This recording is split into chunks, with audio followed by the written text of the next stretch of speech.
Hello, everyone, and welcome to the Trenton 365 show. Thank you for tuning in. I'm Jacque Howard, the creator and host. You can always find us on any social media platforms such as Facebook, Twitter, and Instagram. Just look for the hashtag Trenton and the numbers 365.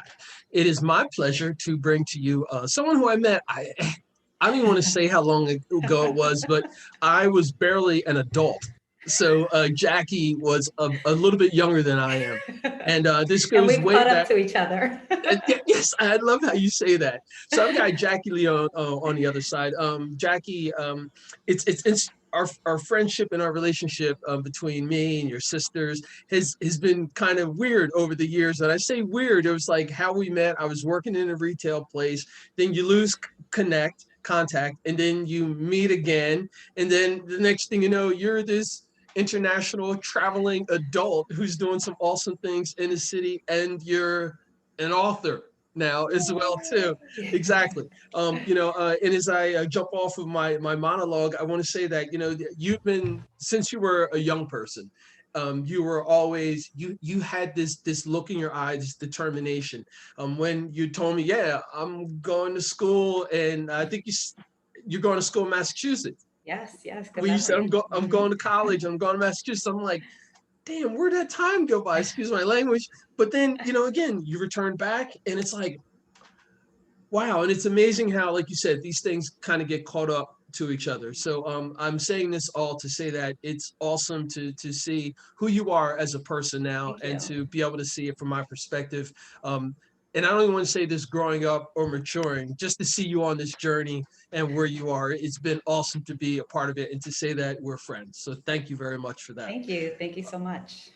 And so, Jackie, let's just talk about from the get-go. Let's talk about the importance of family in your life, and then we're going to get into what you went to school for, what you're doing for work, and this desire to be an author. Absolutely. So, family is everything. We were raised in Trenton, New Jersey. We were raised in the church, the Catholic Church, and my mom, being a single mother, really relied on, that sphere of family, her brothers, her sisters, my aunt, my uncles, right? My tios and my tias, and our primos. We were a lot of primos, right? We're a bunch of cousins in Trenton. And so when we think about family, we think about that village, So if my mom can't keep an eye on me, my uncle or my aunt does. We rely on each other for basic needs, whether it's grocery shopping together. Again, my mom was a single mom, so she had the blessing of having in our family really protect us and carry us through. And growing up, you see the importance of family. We see the importance of family now during the pandemic, where all of our systems are relying on family. Family have become educators, teachers. So whereas typically, especially in the United States, family is not quite the nucleus of, our systems of education or economics. We see now the importance of why family matters most. And it's always been true for us. Mhm. That's great to hear that, and shout out to your family and Thank your you. mom as well. Yes. Who I Yes. recently had a chance to spend a little time with, Yes. and it was funny because we were talking about back when your sister Yoli, when we were kids, and your mom just lit up, and so thank you for sharing that Yeah, that she is that's 80 years young oh and God, still kicking. blessings. So it is a blessing. Yes, absolutely. So let's talk about the returning portion of after college. Mm. I know we've talked over the years about the importance of education, and that was something that was always at the forefront of what you were going to do. When you leave, you go to college, you come back, and you see your beloved city, your hometown, etc., and you start getting actively involved, like more civically involved. Just talk about that experience of leaving and then coming back. Well, it's interesting because I always knew I wanted to leave. You said that in the introduction. I always knew I wanted to see more. I always had this need, this desire. I could say I have this wanderlust spirit, this desire to travel and see the world and explore outside. And I really didn't see myself coming back, honestly. I wanted to just keep going and explore the world. You've noted I've traveled to over 30 countries, and it's that just love to experience other cultures, other languages, other experiences, to see paisajes, sceneries, that were not, that I didn't grow up with. I grew up in the projects, North 25 of Trenton, New Jersey. And so even leaving to college and having all this green space around me, the mountains, the valleys that I wasn't exposed to growing up, it wasn't until after I graduated from high school, and I did have the experience of going to Puerto Rico every year, but that was less of a travel experience. That was still connected to family. We literally landed in the airport, a family member picked us up, and we traveled to my grandmother's house. And so it was a very localized experience, and I didn't have that chance of exploration. And so when I left Trenton for undergraduate school, I knew I wanted to leave. My sisters had gone to Rutgers, Trenton State, and I said, I want to go far. And I want to go somewhere that was new. Massachusetts is as new as it gets. And I went to Western Massachusetts, a school of 30,000 students, undergrad, and the Alana community, the African-American, Latino, Asian, and Native American community was tiny. And it was there that I really understood what your roots meant, what family meant, what culture meant in a global sense, right? So I talked about family and the way that protects you in that village, but I really didn't understand what it meant outside of, what my immediate family was giving to me. I met a united nation of friends, which I am still friends with, close to 30 years later. And, we were civically involved in undergraduate school, and we had a charge to make sure that other kids that looked like us attended undergraduates, or post high school level. And so when we think about coming back, honestly, it wasn't the first thing I wanted to do. I landed back in Trenton, and I'll get into that in a second, almost happenstance. So, I traveled up and down the East Coast. I did Massachusetts, I did DC, I did Baltimore, I did New York. And I didn't see myself back home primarily because where I grew up was very limited. And I see now that it is a purposeful and intentional act, right? And so I saw myself as, I already have the opportunity to get out. Why not? Why come back? But as I learned in undergraduate school and in graduate school, the importance of like reaching back and giving back, I had an opportunity to come home, you know. And at first I said, this is going to be temporary. I'm here for a year at most, I'll ground myself and then pack up and leave again.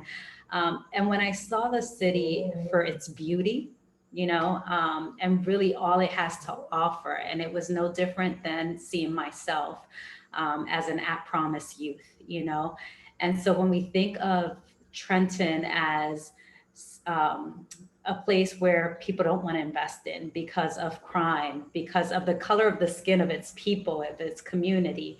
I think about all the opportunities that I had because I had educators who believed in me, right? And they saw an investment.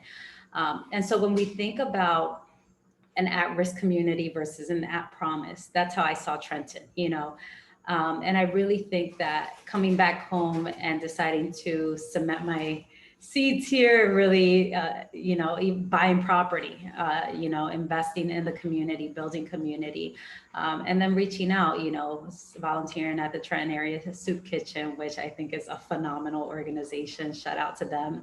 And, working with our schools and our education system, our, Trenton Public Schools and so forth. I really started to think about, wow, if only people saw Trenton through my eyes, through your eyes, Jacque, we see Trenton similarly. It's a beautiful place. It has beautiful landscape. It has beautiful architecture. And it's gone through some things, and I think that there's an opportunity to revitalize and restore our great city, bring it back to its glory of Trenton makes the world takes. And so when I think about, all it has to offer, man, I keep trying to recruit come more people, come. Every chance I get, I send a real estate link to some of my friends, like come invest, come build community here, and so yeah, coming back was a hard choice. Honestly, personally, it was a hard choice, but I'm glad to have roots there. I'm going to keep exploring the world. I mean, that is in me. I'm a passport stamp addict, self-proclaimed. So I'm going to continue exploring the world, but even through the scholarship that I've established, the R.E.A.C.H Leon scholarship, which is my mom's name, it's an annual scholarship given to, or recognition given to parents who value biliteracy and um, maintain the home language for their children. We award that during the spring conference of NJT, so NJBE. Even that, even recognizing that in a country, a state, a city that is primarily English speaking, there is room for diversity, whether it's cultural, ethnic, or linguistic diversity. And then it doesn't have to be one or the other, it could be an and both. Um, And Jackie, you shared so much information and you nailed so many things that I think that what's going on in our culture, in our society, not only locally but also nationally, and what we've seen. This is a global thing.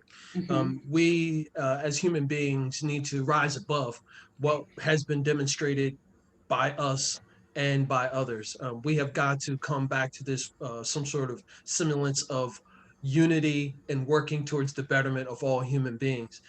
You spoke about the importance of family and that unity and the village mentality, and I think most people are familiar, with that saying. But I don't even want to go in that direction. I want to go in the direction of how you're actually fostering what you're talking about and all the cliches, and how you're bringing people together, and how you're organizing biliteracy importance, etc. So can you just Yeah. touch on some of that? Absolutely. So, again, I was a late bloomer to education, to the field of education. My background is in youth development. So, at the root of everything, I want every single child to be recognized, acknowledged for what they bring and what they contribute to the world, right? So, with my organization, Locally Made, Globally Grown, it is at its core, it looks at the intrinsic value that each and every one of us brings, from our home and local experiences. So, you see someone like me who, again, the statistics were against me. I grew up in the projects, single mother, absent father, grew up on public assistance, low literacy parents. So all these statistics that are against me.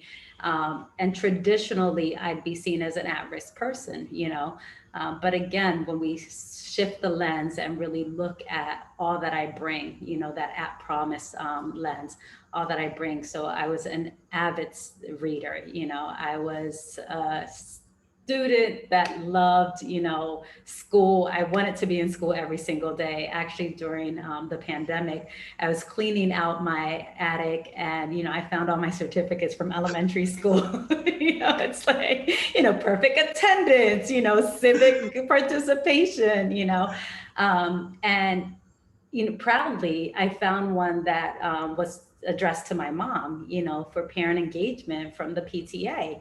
And that to me was very moving because, again, my mom has, to this day, has limited English proficiency, but that doesn't take away from the value she brought to the school.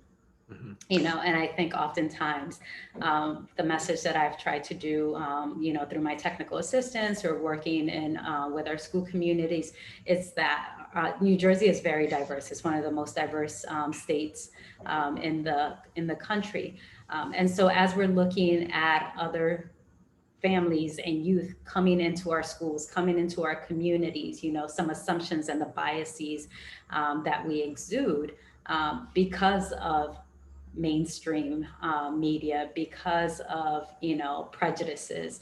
When we think about those things and we knock down the walls, we really have to look at the person, and the richness that each of us brings.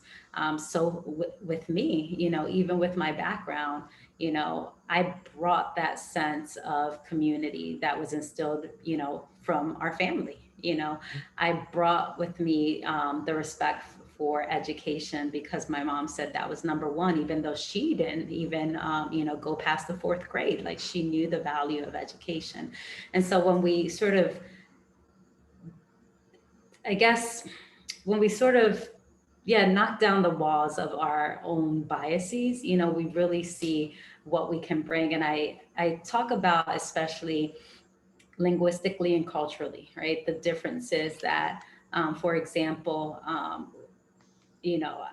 the example I always give is our immigrant families. We have a lot of them in New Jersey and Trenton as well.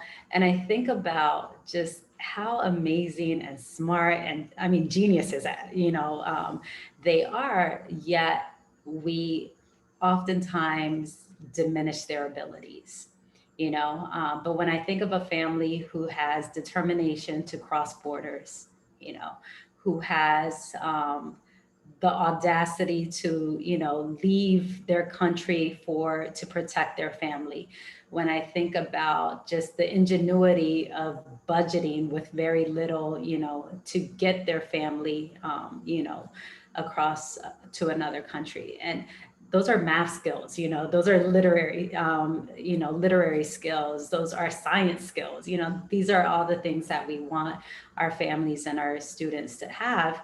They may not present in the way that our education system or our community envisions them, but they exist. And so our goal is to really look beyond what we've normalized as either mainstream or acceptable, and really think about, everyone's experience as a contribution to our global landscape.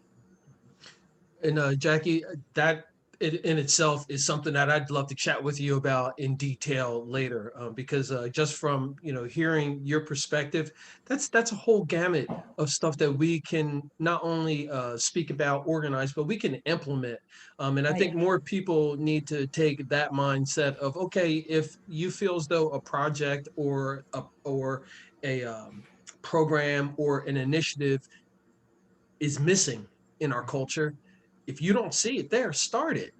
That in itself will lead you to meet other people, and inevitably you're going to find out some different things about what's happening in your community, and you're going to want to get involved and also hopefully share some insight, because we all can use new perspectives, especially in diverse places like Trenton. And I, definitely, and we want yeah, to hold space, right? We want to hold space for people for doing things differently, so when you invite people to be a part of that initiative, although you may have a framework in place, which is always, valuable, we want to hold space for actually implementing the input from different lens. yep, and it's spot on. In our neighborhood, we have like lots of Trenton, we have a predominantly Latino Hispanic community. So most Mhm. of the residents on my block speak Spanish. So Yes. many years ago, there were some questions about snow shoveling, and I started saying, well, did anyone even think that maybe they didn't? This may be their first experience with snow. They Mhm. don't know what the cultural parameters are, what their responsibility are or is. And so I've been on this thing about, hey, let's just tell them and let people Dialogue, know. That's right? right, Just simple dialogue. communication. And it's amazing because this past snowstorm, um, I came outside expecting that I was going to shovel, but it looks like in the evening I did some shoveling with a bunch of other neighbors, and then in the morning the other neighbors came out. Mhm. And that's the way that we build community. Before we run out of time, Jackie, I want to make sure that we give adequate time to your book. And I know that your book is the culmination of so many things. What I've doing my research, what I've seen is that the idea behind it is to use this as another opportunity and platform to bring people together, and also address the fact that there, in this area in particular, there isn't a lot of Spanish English literature, especially children's literature. So can you just jump into that a bit? Yeah, very quickly, just nationwide, the lack of diversity of writers of color, literature of color is stark, to say the least. And, as we think about, world languages and even recognitions of biliteracy that we're seeing in New Jersey. So New Jersey legislated the seal of biliteracy, recognizing students who speak one or more languages. And there's a disproportionate number of students who are world language speakers, native English speakers, learning another language, right? Versus native speakers of other languages learning English. So if you think about students who come in with, Hindi, with Telugu, with Spanish, with Croatian, all these other languages are now coming into our education system, learning English and losing their mother language, right? So once they get to high school, that recognition is no longer afforded to them. So we're actually doing them a disservice. We're doing a disservice when we don't acknowledge the importance of reading in their mother tongue.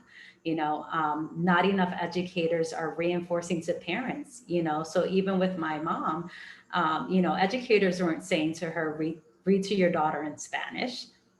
And granted, that was years ago, but I see the same cycle. And there's this assumption by families and parents that to learn English, you have to read only in English. This very siloed practice. But in fact, as you're building your home language, you're building that bridge to English. It actually fortifies, knowing multiple languages. We know the benefits of bilingualism, the health benefits, the economic benefits of bilingualism. And so when I started thinking about this book, it's with my great niece, Kyla Susana, in mind. She is my heart and soul. Uh, and, she was being born, and we wanted to make sure that A, she knew about her culture. B, she understood that family was central to everything we do, and that language and her roots were important. It was a valuable piece of who we are, our identity. In addition to, contributing to the field, to really saying this is a literary piece that's a conversation starter. I am proud to say that everyone who has engaged in the book have thanked me, sorry, have thanked me, because it's about finding out who you are. How did your name come to be, right? So tell me the story of your name. And it's not a conversation that parents often may have with their children. There's assumptions, or questions just aren't asked. And so most of the families who have purchased the book have said, wow, I've never had this conversation with my daughter, or my son was really interested in, mom, why'd you name me this? Or dad, why'd I get this name? And so it's been a real blessing to hear the feedback and the stories. It is a layer of family and culture and love, and language. And I really hope that came through in the book. I think it did.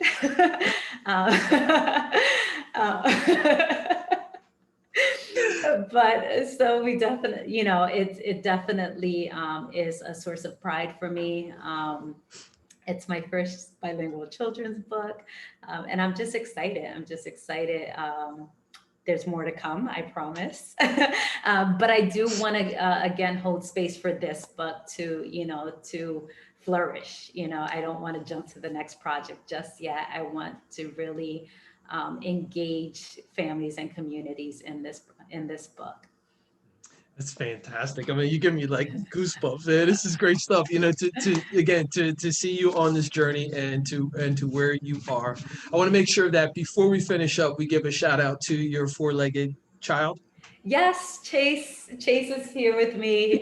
He's never far behind, and you'll see Chase in the book. So if you read the book, you'll meet Chase.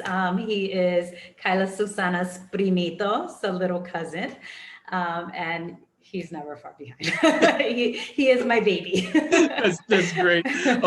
And speaking of reading your book, I appreciate you offering to have Yes, a giveaway to one absolutely. of the listeners in this. So what we're going to do is we're going to make it very simple.